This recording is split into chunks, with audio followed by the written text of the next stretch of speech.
Hey guys, I shaved, so we're looking a little less apocalyptic today. All right, here's chapter 2 of East of Eden by John Steinbeck.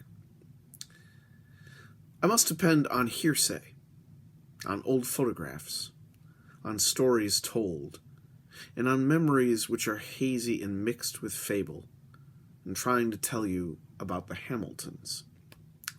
They were not eminent people, and there are few records concerning them except for the usual papers on birth, marriage, land ownership, and death. Young Samuel Hamilton came from the north of Ireland, and so did his wife. He was the son of small farmers, neither rich nor poor, who had lived on one landhold and in one stone house for many hundreds of years. The Hamiltons managed to be remarkably well educated and well read, and as is so often true in that green country, they were well connected and related to very great people and very small people, so that one cousin might be a baronet and another cousin a beggar. And of course, they were descended from the ancient kings of Ireland, as every Irishman is. Why Samuel left the stone house and the green acres of his ancestors, I do not know. He was never a political man, so it is not likely a charge of rebellion drove him out, and he was scrupulously honest, which eliminates the police as prime movers. There was a whisper, not even a rumor, but rather an unsaid feeling, in my family that it was love drove him out, and not love of the wife he married. But whether it was too successful love, or whether he left in pique at unsuccessful love, I do not know. We always prefer to think it was the former. Samuel had good looks, and charm, and gaiety. It is hard to imagine that any country Irish girl refuted him. He came to the Salinas Valley full-blown and hearty, full of inventions and energy. His eyes were very blue, and when he was tired, one of them wandered out a little. He was a big man, but delicate in a way. In the dusty business of ranching, he seemed always immaculate. His hands were clever. He was a good blacksmith, and carpenter, and wood carver, and he could improvise anything with bits of wood and metal. He was forever inventing a new way of doing an old thing, and doing it better and quicker. But he never in his whole life had any talent for making money. Other men who had the talent took Samuel's tricks and sold them and grew rich. But Samuel barely made wages all his life. I don't know what directed his steps toward the Salinas Valley. It was an unlikely place for a man from a green country to come to, but he came about 30 years before the turn of the century, and he brought with him his tiny Irish wife, a tight little hard woman, humorless as a chicken. She had a dour Presbyterian mind and a code of morals that pinned down and beat the brains out of nearly everything that was pleasant to do. I do not know where Samuel met her, how he wooed her, married. I think there must have been some other girl printed somewhere in his heart, for he was a man of love, and his wife was not a woman to show her feelings. And in spite of this, in all the years from his youth to his death in the Salinas Valley, there was no hint that Samuel ever went to any other woman. When Samuel and Liza came to the Salinas Valley, all the level land was taken. The rich bottoms, the little fertile creases in the hills, the forests, but there was still marginal land to be homesteaded, and in the barren hills, in the east of what is now King City, Samuel Hamilton homesteaded. He followed the usual practice. He took a quarter section for himself and a quarter section for his wife, and since she was pregnant, he took a quarter section for the child. Over the years, 9 children were born, 4 boys and 5 girls, And with each berth, another quarter section was added to the ranch, and that makes 11 quarter section or 1,760 acres. If the land had been any good, the Hamiltons would have been rich people, but the acres were harsh and dry. There were no springs, and the crust of topsoil was so thin that the flinty bones stuck together. Even the sagebrush struggled to exist, and the oaks were dwarfed from lack of moisture. Even in reasonably good years, there was so little feed that the cattle kept thin, running about looking for enough to eat. From their barren hills, the Hamiltons could look down to the west and see the richness of the bottomland and the greenness around the Salinas River. Samuel built his house with his own hands, and he built a barn and a blacksmith shop. He found quite soon that even if he had 10,000 acres of hill country, he could not make a living on the bony soil without water. His clever hands built a well-boring rig, and he bored wells on the lands of luckier men. He invented and built a threshing machine, and moved to the bottom farms in harvest time, threshing the grain his own farm would not raise. And in his shop he sharpened plows, and mended harrows, and welded broken axles, and shod horses. Men from all over the district brought him tools to mend and to improve. Besides, they loved to hear Samuel talk of the world and his thinking, of the poetry and philosophy that was going on outside the Salinas Valley.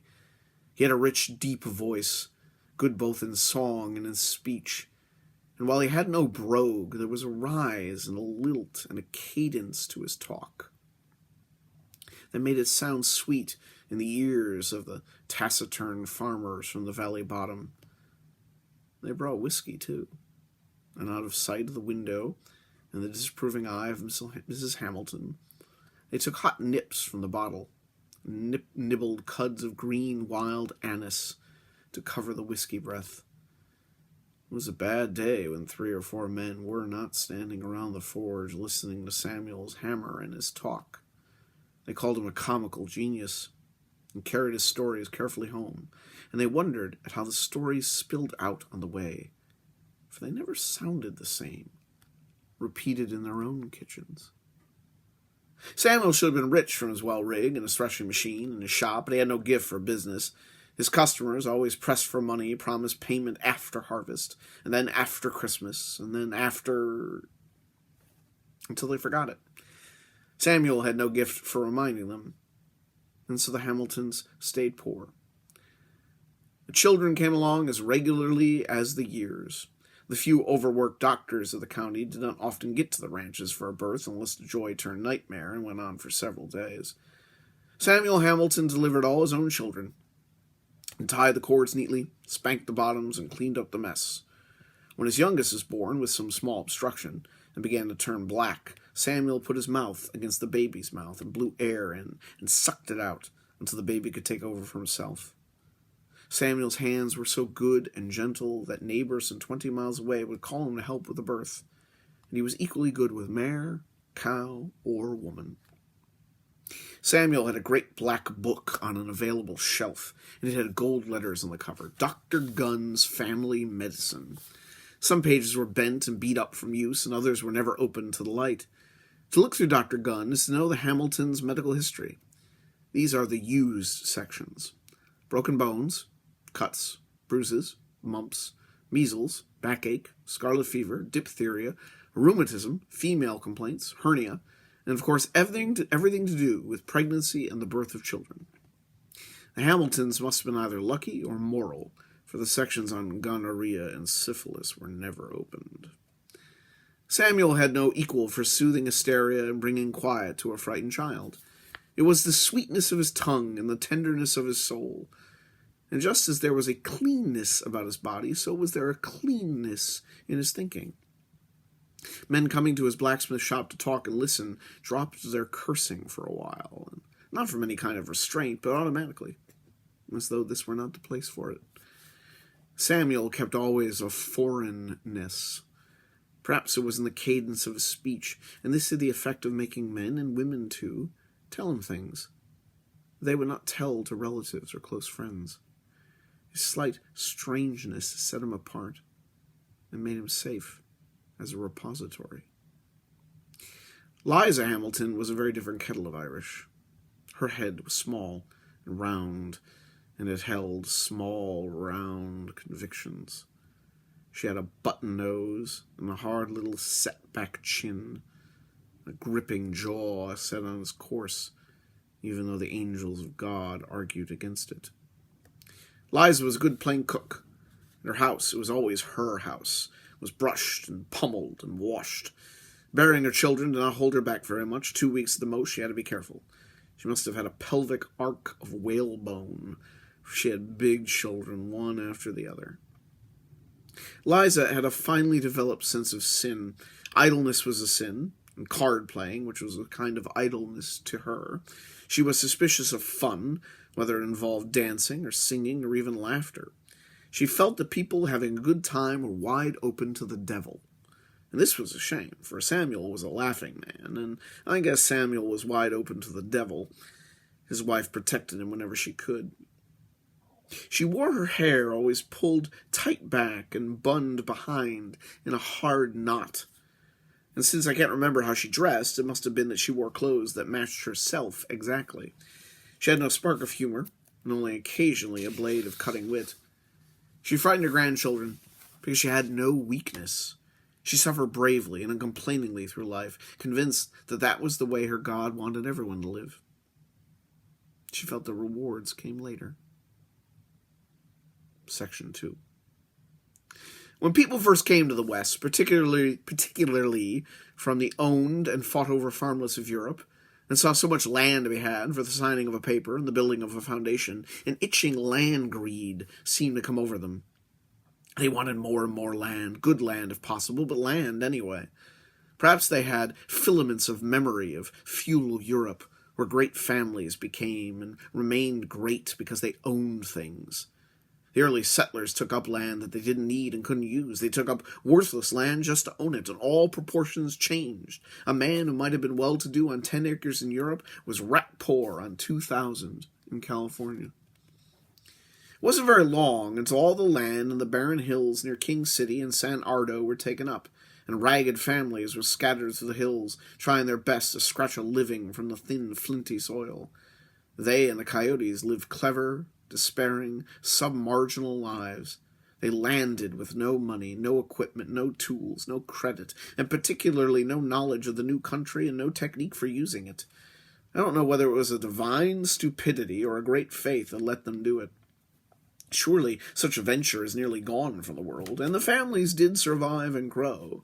They had a tool or a weapon that is almost also nearly gone, or perhaps is only dormant for a while. It is argued that because they believed thoroughly in a just moral God, they could put their faith there and let the smaller securities take care of themselves. But I think that because they trusted themselves and respected themselves as individuals, because they knew beyond doubt that they were valuable and potentially moral units, because of this they could give God their own courage and dignity and then receive it back. Such things have disappeared because men do not trust themselves anymore, and when that happens there is nothing left, except perhaps to find some strong, sure man, even though he may be wrong, and to dangle from his coattails. While many people came to the Salinas Valley penniless, there were others who, having sold out somewhere else, arrived with money to start a new life. They usually bought land, but good land, and built their houses of plain lumber and had carpets and colored glass diamond panes in their windows. There were numbers of these families, and they got the good land of the valley and cleared the yellow mustard away and planted weed. Such a man was Adam Trask. To be continued.